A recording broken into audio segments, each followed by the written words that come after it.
ഇനി ഇതുപോലെയൊന്നും വേഷം കെട്ടി നടക്കാനായിട്ട് സാധിക്കില്ല. അതായത് നമ്മുടെ കേന്ദ്ര ഗവൺമെന്റ് ഒരു ബില്ല് പാസ്സാക്കിയിരിക്കുകയാണ്. ആർക്ക് വേണ്ടി? ട്രാൻസ്ജെൻഡേഴ്സിന് വേണ്ടിയിട്ട്. അതായത് ആ ബില്ലിൽ പറയുന്നത് അതായത് ഇനി സെൽഫ് ഐഡന്റിറ്റി ഡിക്ലറേഷൻ സാധിക്കില്ല എന്നും അതുപോലെ തന്നെ ഒരു 3 അംഗ ബെഞ്ചിന്റെ അനുമതിയോടെയാണ് ഇനി ഒരു ട്രാൻസ്ജെൻഡറിന് ട്രാൻസ്ജെൻഡർ ആവാൻ സാധിക്കുകയുള്ളൂ എന്നാണ് ഇപ്പോൾ പറയുന്നത്.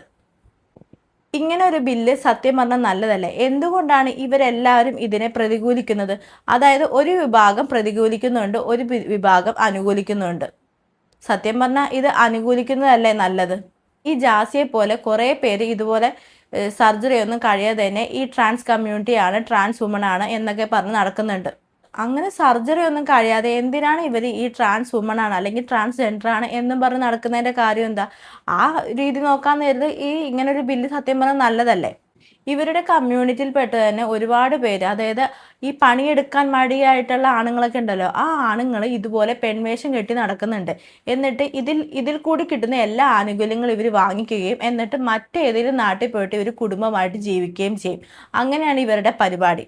ഇതിൽ എല്ലാവരും എന്നല്ല പറയുന്നത്, കുറച്ച് പേര് അങ്ങനെയുള്ളവരുണ്ട്. അങ്ങനത്തെ ഒരു രീതി നോക്കാൻ നേരത്ത് ഈ ഒരു ബില്ല് യഥാർത്ഥ ട്രാൻസ്ജെൻഡേഴ്സിന് എന്തുകൊണ്ടും നല്ലതല്ല. അവർക്കൊരു ശരിക്കും ഒരു പ്രൊട്ടക്ഷൻ അല്ലേ കേന്ദ്ര ഗവൺമെൻറ്. എനിക്ക് മനസ്സിലാവാത്തത് അതൊന്നും മനസ്സിലാക്കാതെ കുറേ വിവരവും വിദ്യാഭ്യാസമുള്ള ആൾക്കാർ വരെ ഈ ട്രാൻസ്ജെൻഡർ ബില്ലിന് എതിരായിട്ട് വന്ന് നിൽക്കുന്നുണ്ട്. ഇവരുടെ കമ്മ്യൂണിറ്റിയിൽപ്പെട്ട ഒരു ട്രാൻസ് വുമന്റെ ഒരു വീഡിയോ നമുക്കൊന്ന് കണ്ടു നോക്കാം, അവരിതിനെക്കുറിച്ച് പറയുന്നത് എന്താണെന്ന്. ഞാൻ ആ ബില്ലില് ചില കാര്യങ്ങൾ അക്സെപ്റ്റ് ചെയ്യുന്നു. ആക്ച്വലി എന്താന്ന് വെച്ചിട്ടുണ്ടെങ്കിൽ ഇപ്പൊ ഞാൻ എൻ്റെ ഐഡന്റിറ്റി ഡിക്ലെയർ ചെയ്യുന്ന സമയത്ത് എനിക്ക് ID കാർഡ് കിട്ടണമെന്നുണ്ടെന്നുണ്ടെങ്കിൽ ഞാൻ പല ഡോക്ടേഴ്സിന്റെ മുന്നിൽ പോയിട്ട് എൻ്റെ ജെൻഡർ എന്താണെന്നും ഞാൻ എന്തൊക്കെ സർജറീസ് ചെയ്തിട്ടുണ്ടെന്നും എനിക്ക് എന്തെങ്കിലും ട്രീറ്റ്മെന്റ്സ് കംപ്ലീറ്റ് ചെയ്തിട്ടുണ്ടെന്നും ഞാനൊരു പെണ്ണാണെന്ന് പ്രൂവ് ചെയ്യാൻ വേണ്ടിയിട്ട് ഞാൻ ഒരുപാട് സർട്ടിഫിക്കറ്റുകൾ അവരെ സബ്മിറ്റ് ചെയ്യുകയും ഞാൻ എൻ്റെ ശരീരത്തെ ഒരുപാട് സ്ക്രീനിങ്ങിന് ഞാൻ വിധേയമാക്കേണ്ടി വന്നിട്ടുണ്ട്.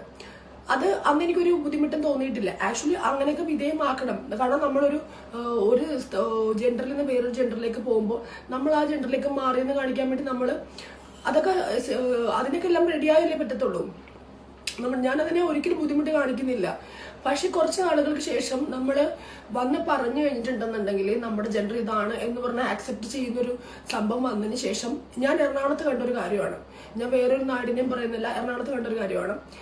നോർത്ത് ഇന്ത്യയിൽ നിന്ന് ഈ ട്രെയിനിൽ വരുന്ന കുറെ ടൈപ്പ് ഓഫ് ആളുകളുണ്ടല്ലോ. അപ്പൊ എല്ലാവരും കേരളത്തിലുള്ള എല്ലാവരുടെയും കമന്റിൽ വന്ന് ഈ പറയുന്ന ട്രെയിനിൽ ബെഗിങ് ചെയ്യുന്നവരായാലും അങ്ങനെ പറഞ്ഞ് കളിയാക്കുന്ന ഒരുപാട് ആളുകൾ ഇപ്പൊ അലവിൽ വന്ന് നിൽക്കുന്നുണ്ട്. ആ ആളുകളെ എല്ലാവർക്കും ID കാർഡ് എടുത്തു കൊടുത്തിരിക്കുന്നത് കേരളത്തിലുള്ള കുറച്ച് ആളുകളാണ്. അവർക്കെല്ലാം അവിടെ ഫാമിലി ഉണ്ട്, കുട്ടികളുണ്ട്, കല്യാണം കഴിച്ചവരാണ്. അവർക്കെല്ലാം ഇവിടെ ട്രാൻസ് ID എടുത്തു കൊടുത്തിരിക്കുന്നത് എങ്ങനെയാ? സെൽഫ് ഡിക്ലറേഷൻ എന്നൊരു കാര്യത്തിലൂടെയാണ്. ഇതിനൊക്കെ ഞാൻ ഗ്രൂപ്പിൽ സംസാരിച്ചിട്ടുണ്ട്. ഈ ട്രാൻസ്ജെൻഡേഴ്സിന്റെ ഗ്രൂപ്പിൽ ഞാൻ സംസാരിക്കുന്ന സമയത്ത് ഈ ID കാർഡ് എടുത്തു കൊടുത്തിരിക്കുന്ന ആള് പറഞ്ഞിരിക്കുന്നത് എന്താണെന്നറിയോ? അവരെല്ലാം സെൽഫ് ഡിക്ലറേഷൻ ചെയ്ത ആളുകളാണ്, അവരെല്ലാം ട്രാൻസ് ആണ്. ഇവിടെ ഇന്ത്യയിൽ നിയമമുണ്ട്, സെൽഫ് ഡിക്ലറേഷൻ ചെയ്യാൻ നിയമമുണ്ടെന്നാണ് പറയുന്നത്. സെൽഫ് ഡിക്ലറേഷൻ ചെയ്ത ആർക്കും വന്ന് എപ്പോൾ വേണേലും ഐഡന്റിറ്റി ഡിക്ലെയർ ചെയ്യാം. സർജറി ഒന്നുമല്ല ഞാൻ പറയുന്നത്. കാരണം ഇവിടെ ഇതിനകത്ത് കുറെ തെറ്റായ കാര്യങ്ങൾ നടക്കുന്നുണ്ട്. ചിലപ്പോൾ അതുകൊണ്ടായിരിക്കും ഇങ്ങനത്തെ ഒരു നിയമം വന്നിരിക്കുന്നത്. ഞാൻ അതിനെ ആക്സെപ്റ്റ് ചെയ്യുന്നു. ഞാൻ ഇതിന് പേടിക്കണം? ഈ നിയമത്തിന് ഞാൻ ഇതിന് പേടിക്കണം? എന്നെ ഒരു സ്ക്രീനിങ് ചെയ്യുന്നതോ ഇന്ന ഒരു കാര്യങ്ങൾ ചെയ്യുന്നതോ ഇപ്പൊ എന്റെ സർജറിയുടെ ഒന്നും അല്ല ഞാൻ പറയുന്നത്. ഇപ്പൊ സർജറി ചെയ്യാത്ത ഒരാളാണേലും അയാൾ ട്രാൻസ് വുമൺ ആണെന്ന് പ്രൂവ് ചെയ്യാൻ എന്തിനാ പേടിക്കുന്നത്? എന്തിനാണ്? എനിക്ക് മനസ്സിലാവുന്നില്ല. എന്തിനാ പേടിക്കുന്നത്? ഞാനൊരു ട്രാൻസ് വുമൺ ആണ്, ഞാൻ ട്രാൻസ്ജെൻഡർ ആണെന്ന് ഒരു ഡോക്ടറിന്റെ മുന്നിൽ പോയി പ്രൂവ് ചെയ്യാൻ എന്തിനാ പേടിക്കുന്നത്? എന്തിനാണ്? അത് പ്രൂവ് ചെയ്യുന്നതിൽ എന്താ തെറ്റ്? എനിക്കത് തെറ്റായിട്ട് തോന്നിയിട്ടില്ല. അതുകൊണ്ടാണ് ഞാൻ പ്രതികരിക്കാതിരുന്നത്. അതായത് എന്തിനാണ് ഇവർ ഈ ബില്ലിനെ പേടിക്കുന്നത്? ഇത് ശരിക്കും അർഹതയുള്ളവർക്ക് കിട്ടേണ്ടതല്ലേ ഈ ട്രാൻസിന്റെ എല്ലാ തരത്തിലുള്ള ആനുകൂല്യങ്ങളും? അതെന്തിനാണ് മറ്റുള്ള ആൾക്കാർ അനാവശ്യമായിട്ട് ഉപയോഗിക്കുന്നത്? എന്തിനാണ്?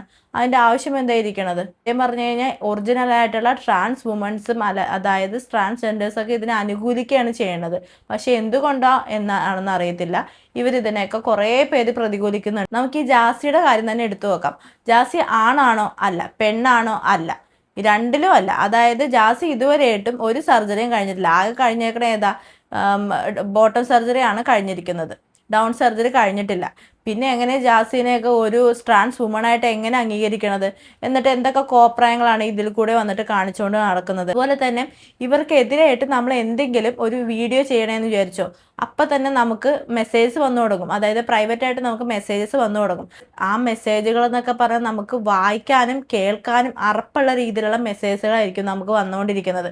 അതിൽ ഇവരുടെ പ്രൊഫൈൽ പിക്ക് നമ്മൾ എടുത്ത് നോക്കാൻ നേരത്തോ, അതായത് ആണ് പെൺവേഷം കെട്ടിയേക്കുന്ന രൂപത്തിലുള്ള പ്രൊഫൈലായിരിക്കും ഇവരുടെ പ്രൊഫൈലായിട്ട് കൊടുത്തിരിക്കുന്നത്. എന്നിട്ട് അറിഞ്ഞും പുറിഞ്ഞും പച്ചത്തെറി. ആ തെറികളോട് നമുക്കൊന്ന് പ്രതികരിക്കാൻ പറ്റുമോ? കാരണം ഒരിക്കലും ഇവർ പറയുന്നുണ്ട് ഇവർക്ക് സ്ത്രീകളുടെ അതായത് ചിന്താഗതിയാണെന്നൊക്കെയാണ് ഇവർ പറയണത്. പക്ഷെ സ്ത്രീകളുടെ ചിന്താഗതിയുള്ള ആൾക്കാർ എങ്ങനെ ഇതുപോലെ അസഭ്യമായ വാക്കുകളൊക്കെ ഉപയോഗിക്കും? എനിക്ക് മനസ്സിലാവുന്നില്ല. എനിക്ക് തോന്നുന്നത് ഇങ്ങനെ ഇതുപോലെ മെസ്സേജുകളും കാര്യങ്ങളൊക്കെ അയക്കുന്നവരുണ്ടെങ്കിൽ അവരൊരിക്കലും സ്ത്രീകളുടെ ഇതിനകത്തുള്ളവരാണെന്ന് നമുക്ക് പറയാൻ പറ്റും. മോശമായിട്ടും ഇത്രയും അശ്ലീല വാക്കുകളും ഒരിക്കലും ഒരു സ്ത്രീകളും ഉപയോഗിക്കുമെന്ന് എനിക്ക് തോന്നുന്നില്ല.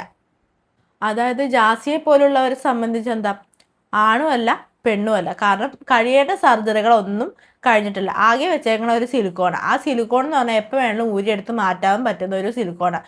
ബാക്കിയുള്ള സർജറിയും മറ്റും ചെയ്ത് കഴിഞ്ഞാൽ പിന്നെ പഴയ സ്ഥിതിയിലോട്ട് പോകാൻ പറ്റത്തില്ലേ? അതുമല്ല പണിയെടുത്ത് ജീവിക്കുകയും ചെയ്യണം. എന്നിട്ട് ആൾക്കാരെ തെറ്റിദ്ധരിപ്പിക്കാനായിട്ട് കെട്ടി നടക്കുന്ന വേഷം ഏതാ? സ്ത്രീ വേഷം. അതായത് ഈ കഴിഞ്ഞ ട്രാൻസ്ജെൻഡേഴ്സിന്റെ സമരത്തിൽ പോലും ജാസീനെ അവിടുത്തെ ആൾക്കാരെ ആട്ടി ഓടിച്ചു. എന്തുകൊണ്ടാ? നീ ഏത് കമ്മ്യൂണിറ്റി പെട്ടവളാണ്, നിന്റെ ഗർഭം കഴിഞ്ഞു എന്നൊക്കെ പറഞ്ഞിട്ടുണ്ട്. അപ്പൊ ജാസി കാണിക്കുന്ന കള്ളത്തരമൊന്നും നിങ്ങളൊന്ന് ആലോചിച്ച് നോക്കിക്കേ. അവരുടെ കമ്മ്യൂണിറ്റിയിലുള്ള ആൾക്കാർ തന്നെ ഇവനെ തള്ളി പറഞ്ഞത്.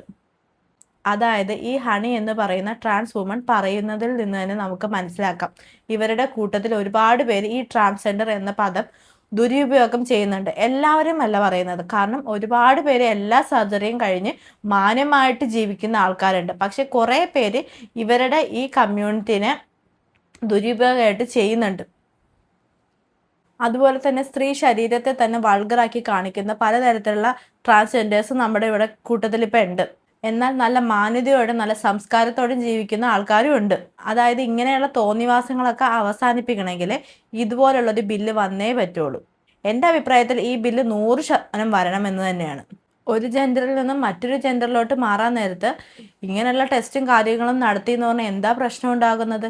ഇത് ഒരിക്കലും നമ്മൾ പോയിട്ട് ഈ വഴി നടക്കുന്നിടത്ത് പോയി ടെസ്റ്റ് അല്ലല്ലോ ചെയ്യണത്. ഇത് ഓരോ പ്രൊഫഷണൽ ആയിട്ടുള്ള ഒരാൾക്കാരുടെ അടുത്ത് ചെന്നിട്ടാണ് ഈ ടെസ്റ്റും കാര്യങ്ങളൊക്കെ നടത്തുന്നത്. ഇതിലെന്താ ഇതിന് മാത്രം ഇവർ പേടിക്കാനുള്ളത് എന്താ ഇരിക്കുന്നത്? സത്യം പറഞ്ഞു കഴിഞ്ഞാൽ എല്ലാ രീതിയിലും ആലോചിക്കുമ്പോഴും ഈ ബില്ലെന്ന് പറയുന്നത് ഒരു നല്ല കാര്യം തന്നെയാണ്. ഈ ട്രാൻസ്ജെൻഡർ ബില്ലിനെ കുറിച്ച് നിങ്ങളുടെ അഭിപ്രായം എന്താണ്? അതുപോലെ തന്നെ ഈ വീഡിയോ ഇഷ്ടമായെങ്കിൽ നിങ്ങൾ ലൈക്ക് ചെയ്യുക, ഷെയർ ചെയ്യുക, ജസ്റ്റ് ഒന്ന് ഹൈപ്പിങ് ചെയ്യുക. Okay, bye bye.